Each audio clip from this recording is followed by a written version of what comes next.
With the news today that gas companies have received record profits in the order of 500% greater than this time the same period 1 year ago, I guess it felt like about time to talk about some of the things that many of us think are actually going on. Appreciating this video won't be for everybody, appreciating normal things like we don't have to agree, and I've never asked for that, and that you may have other more comfortable theories of your own. But if you imagine this argument, it goes along the lines that in order for everything to be done completely differently, for things to be completely reset, first of all, there had to be a massive crushing of life as we knew it. And COVID provided that. 2 years of lockdown, crushing everything that we knew, all the natural order of things, and increasingly making people worry for their own self-preservation, look to the government in order to believe that was the only way that they would survive, was by looking to the government for advice because of fear that they would lose their lives. So step one, crush everything as it was, and that has been achieved. And I think what most countries demonstrated is that for the most part, the population is compliant. It's willing to forego an extraordinary amount of personal comfort and personal freedom in exchange for the promise of being able to live on, to endure. For the promise of self-preservation, individuals are willing to be extremely, if not ultimately, compliant. And the governments became very comfortable with that level of power. As step one went, it probably couldn't have gone better. I can imagine a meeting of individuals at a world forum level celebrating just how brilliantly the crashing of every system that we knew in Western democracies, how well that went and how surprisingly compliant most people were. And then step two would be about changing the way things were put back to normal. So there would never be a return to normal. The reset would offer a different way back. So a new way, a new order of things. And it would possibly even have a cunning strapline like build back better. The idea that when you came back from 2 years of crushing lockdown and mass compliance, you could put things back in a different way. And I think for some of us who think this way, there is a sense that the way things are going to be built back, what is going on now, there's two kind of systems at work. One system is the system that regular people want to believe in, that things have an explanation, that this is because of that gas prices are high because of Russia, but it's very important we look after Ukraine. People want to believe in this sort of top level idea of things where you can, oh, the airports are struggling because of too few staff. Other ports, now that's because of Brexit, and the reason fuel is so expensive and we're struggling to be able to afford to drive is because of Putin. That's right, Putin is a bad guy, and the reason we're not going to be allowed to have water soon is because, oh yes, it was sunny for a couple of days, so that's okay. People want to have this rational construct for things and to buy into something rational. People are eager to believe the reason for this suffering here is because of that bad guy over there. The reason for this struggle we're having at an airport is because of staffing issues and rational reasons. What is much harder is to understand that you cannot rationalise the irrational. And what is actually being done to us is completely irrational and entirely by design. I believe, and I suspect others out there have this similar idea, and it's unsayable, unspeakable and not mentioned, that we are now entering a phase of rationing. And unlike in the war years where people had ration books and you could go up and you had a token for this and a token for butter, just like they still do now in Cuba, we are being rationed. And if you think about it, many, many things are being rationed. It's just that you don't have a ration book to prove it. So let's take travel, for example. Rationing at airports. And I don't mean in the way that it's a 20% reduction at Heathrow in the number of airline slots available, though clearly that's a target-driven rationing of flights for ordinary people. But it's being rationed also because people don't want to put themselves through the hassle. They don't want to have to go through that with their family. They don't want to wait for 6 hours in line. Same with Dover. What do you learn?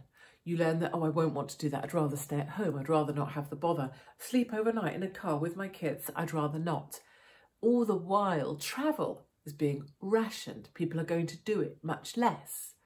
And that's why, in a way, with the train strikes, people are less impacted. We're less bothered because we've been conditioned over the last few years not to expect to have the freedom to go where we want, when we want to. People are accepting that, well, if you have to stay at home, you stay at home, and that's okay, because stay at home was conditioned into people for so long. It's not just travel, of course. Rationing happens with health. It always has under a nationalised healthcare system, except now it's really the nuts are being tightened down. So it's not just rationing, it's that if you're over a certain age, you won't get that treatment. If you are waiting for a hip, that hip will never come. If you have a heart attack and you call for an ambulance, it's likely that that ambulance will never come. And you can try and rationalise that with rational things that the news will tell you about, like staffing shortages or difficulty in social care. But those were created, of course, by firing social care employees that chose not to have the vaccine. But you cannot rationalise the irrational. Rationalising healthcare, making it so you can't access healthcare, is one way of limiting the population and limiting the numbers of risks you're prepared to take because you need to look after yourself better, because help won't come when you need it. And then you take the other things, the essentials of life, and have a look what's happening. Rationing of electricity. We're being warned already, aren't we, about blackouts in the wintertime. And there's this notional idea of, oh, we can blame that on Putin. We can blame that on difficulty with supply. People are already building rational reasons why that's okay, whereas actually your supplies are just going to be cut off. And if you want to start trying to rationalise it with, well, Putin's a bad guy, well, why is it happening in California as well? And many other countries around the world? Why are so many countries around the world walking in absolute lockstep with this same regimen of rationing for their citizens? Rationing is everywhere, and the more you look with open eyes and open ears, the more you see it. Energy, fuel, now water, all reducing every time. The amount of supplies, the amount of anything that is possible for you to access being reduced.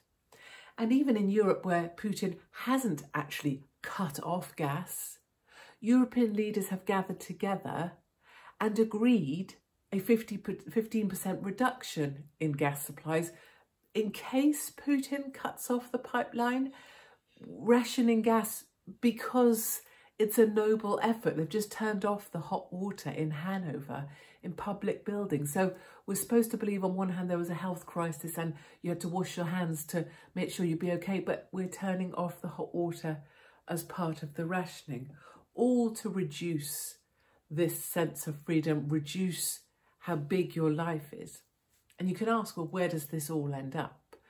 But if you look at what is said, is you'll own nothing and be happy, that's exactly where it ends up. It ends up back to the sense of lockdown, where everybody owns nothing, has no personal freedom, and looks to the government for everything. The powerful 1% would run everything, and it's why the 1% are perfectly happy to maintain the illusion of democracy so that you will submit yourself to even greater control.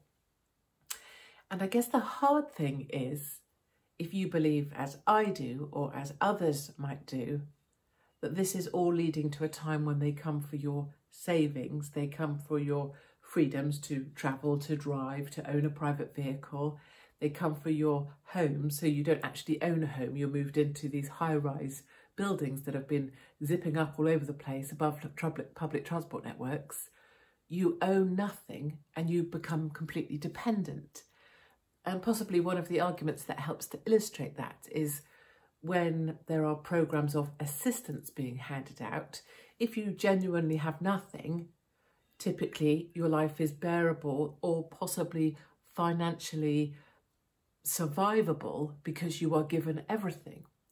But if you live just on that, as so many of you do, on the cut-off point where you receive no help whatsoever, I'm thinking about furlough here, and yet you're still trying to make a way through, it becomes an impossible thing. You start to think, well, I'd be better off with nothing and completely dependent on the government who will then support me, rather than try to endeavour to make it alone. And of course, that number of people, the number of people falling into that bracket of wondering why are they trying to endeavour to make it alone when it would be so much easier just to be completely dependent.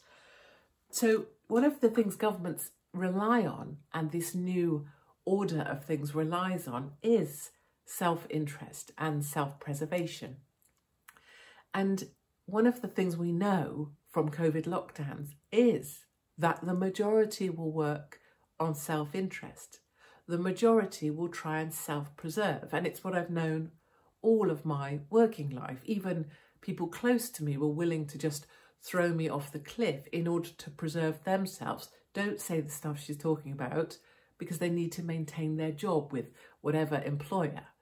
So self-preservation is one of the strongest motivators that anyone has. But there is still hope, because as much as self-preservation is there and people have self-interest, there is, I think, a growing number of individuals who might not believe all the things I just said, and that doesn't matter because we don't need to agree, and I'm not asking anyone to believe the stuff I believe in. But there's an increasing number of people who can see at the very basic level that it's not okay for energy providers to be making 500% profits at the same time as many, many people live in fuel poverty. We will lose people this winter because of it. And ordinary people who work hard cannot imagine how they're going to pay for all the bills that they've got coming through their door. And it's causing an enormous amount of stress and anxiety in the population.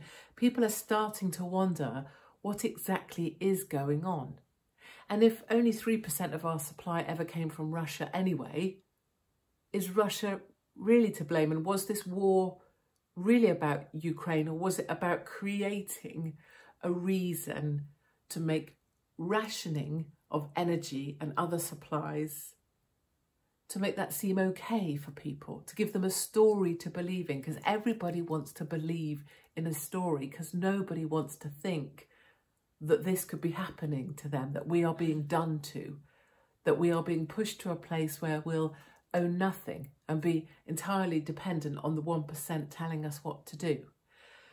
And these are really dark and big thoughts. And so it is much easier just to watch Love Island and not think about it, or talk about nonsense, or listen to Radio 2, endlessly happy chatter, because nobody wants to sit and listen to stuff that feels very big and depressing. And you also ask the question, so what? So what can we do about it? And even if you see that they're coming for your cars, they're coming for your home, they're coming for your money, your bank account, coming from your freedom to do anything without government control, what can you do about it? And that's the really kind of challenging thing. But I remain, as people know, relentlessly optimistic, because the more that people wake up to this stuff, the more that we have some sense that there's a lot of us. And I know there's a lot of us, because I know there's a lot of us in Australia and America and in Canada and plenty of countries, Chile, where people write to me all the time to say that they're part of this struggle with us. So you're never alone. We're actually very, very many. And one of the tools that was employed very effectively during COVID was to make you believe that if you didn't want to comply, you were on your own and you were so isolated. And the truth of it is that we're increasing in number by the day. The second thing is to try and belong to things that remind you you're not on your own. So when we were working as the 100,000, the NHS doctors, nurses and staff who worked together to refuse the vaccine mandate in order that they could maintain their jobs because they stuck together and overturned the government's decisions, that was a sense that people belong to something. And so it was a much better way, because that risk, that sense of being exposed, of not being able to self-preserve, there was a collective sort of sense of risk. Even though individuals would have been fired, 100,000 people felt collectively strong. And so I think belonging to something is really helpful, which is why I believe don'tpay.uk are onto something. And if you look them up, don'tpay.uk, they're talking about cancelling direct debits for your energy bills for the 1st of October. So everybody would cancel direct debits for their energy bills, not if you're on a repayment meter, and not obviously if part of your rent goes towards paying some of your bills, because no one wants to be at that level of risk. But if the ordinary person cancels their direct debits and stops giving these energy companies direct access to their bank accounts for them to take whatever they want, what you create alongside a collective sharing of the risk is a powerful voice that would hopefully bring together ordinary people, government individuals and providers to the table to sort this shit out. And clearly the energy nonsense is just one thing in a series of services that are being rationed and a series of battles that we have to fight. But a war is made up of many battles and we won't win all of them. But you can definitely feel that you're part of fighting back if you belong to something.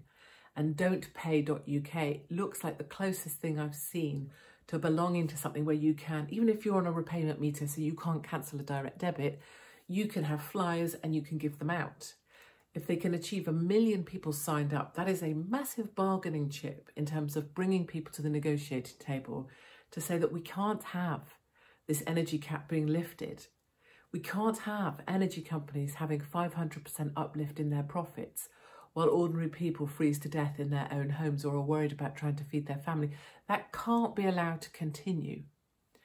And as for Truss or Sunak, as we've discussed before, you know, the illusion of democracy is perpetuated by the notion that you're going to be invested in one of these leaders. It's all a nonsense. You know, if you believe, as I believe, that all of these decisions are made at a global level now, the idea that there is some sort of democracy at a national level is a sort of figment of the imagination that we choose to hold on to. It's not real. Almost Sunak and Truss are kind of like players on a stage to create the theatre of democracy in order for you to continue to submit control. Now, these ideas also make you sound a bit like David Icke, right? And people will say, well, you're a massive conspiracy theorist and you're a tinfoil hat wearer. And that's okay too. So if that's your view, that is totally fine because you're not needing to agree with me. And as I've found so often in the last 25 years, when it turns out you are correct, people don't come back and apologise, and people don't come back and say, oh, you were right all along. And that's fine as well. There's no sort of sense that in due course you'll work out that this was all true and come back and say it's fine. It's not like that. It's just that if you're already with this way of thinking, you know, it's the reassurance that you're not on your own. There are people with you and there are ways that you can make yourself feel better on a daily basis by being involved. And don'tpay.uk is enabling people to feel involved and do something practical and pragmatic in one of these battles that we face in the overall war that we're up against, which is some sort of new world order, a new way of doing things where we no longer have any of the freedoms we've been used to. And I think one of the really great things as well is as much as the other side, the 1% want to bring in, they want to reduce us, they want to restrict us, they want to ration things we need, they want to reduce freedoms, they have all those R's. The thing is, we have a lot of R's ourselves. We have resistance, and I feel part of that more and more and increasingly every day. And every time I sign a book with a message of resistance, that's exactly what I think we are. We are part of a building, an ever-growing resistance that extends well beyond anything I've seen before, and certainly anything in the UK. It's a global thing. We are self-reliant. That's more of an S than an R, but there's a self-reliance to the people within the resistance. They've already been tested often. They resisted stuff other people complied with, and they are reliant on themselves and willing to take risks in order to prove their self-reliance. Well, if it gets me, it does, but at least I didn't comply. So the resistance is strong and global. The reliance, self-reliance, is much more powerful than self-preservation. If your only effort is about preserving self, that's far weaker than knowing you can rely on yourself. And that's what pushes me forward every single day. And most importantly of all, risk. And it's one of the R's we really own. And funnily enough, the more that we are reduced, rationed, the more that we have our freedoms removed, the more our risk gets powerful. It's like a seesaw. You remove stuff from people here. Remove, remove, remove. Very much like in my life, right? Take your jobs, take your home, come for your kids, you become much more free. Your willingness to take risk becomes very open. You're very risk accepting. People over here who want to self-preserve are risk averse. Over here, with the good people who are self-reliant, we're very risk positive because we feel in charge of ourselves. So do remember that all the while things feel like they're getting smaller, the greatest of us are getting more powerful every day because our willingness to take risk is increasing. And if we take some of that risk collectively, we become very powerful indeed. This was a long and I think peculiar conversation for some people in terms of my daily kind of quips or this and that, or mocking certain things, or larking about, or having fun on stage, or performing stand-up. But I guess behind all that sits this. And it's always been a truth that the only person that could talk truth to power was the court jester. So in the courts back in the day, the only person that could talk to the king was the jester. They could say the unsayable because they made it funny. And behind the funny sits this. I think it's a very real, I think it's a very accurate portrayal of where we're headed. But it has massive optimism in it because we are an increasingly strong resistance. We are self-reliant, and increasingly we're willing to take the risks we need to take in order to win the battle, in order to win the war. Anyway, go. Go enjoy. And I know next time you see me larking around, behind the funny woman sits this, which is quite a serious woman indeed.